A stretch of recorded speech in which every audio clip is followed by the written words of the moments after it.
Bigay todo sa dance floor si Iya Villañas. Sa una niyang performance ngayong Balik Kapuso na siya. Pero patikim pa lang daw yan dahil mas daring na performances ang aabangan sa kanya. May chika si Aubrey Carampel.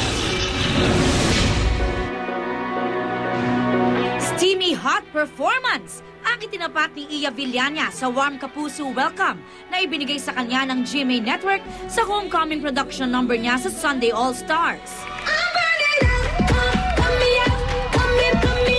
It's like a homecoming kasi nga, it's been 10 years. Tapos tulad ng minention ko kanina, kung sino yung may mga iba na mga naging katrabaho ko noon na hanggang ngayon, nandito pa rin. Kaya mga familiar faces, so I don't feel like such a stranger.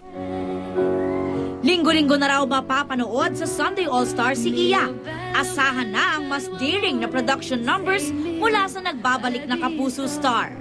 Pero bukod sa paghataw sa SAS dance floor, gusto rin daw ni Iya na ipakita ang kanyang talento sa pagkanta. More daring pero basta yung pagkatapos ng prod buhay pa ako. Okay lang.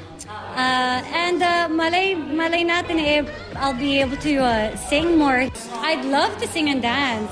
Ngayong bumalik na si Iya sa kanyang orihinal na tahanan. Siyempre, looking forward din siya na makatrabaho ang kanyang mister at Kapuso host na si Drew Arellano. I would love for that. Siyempre, sobrang saya noon.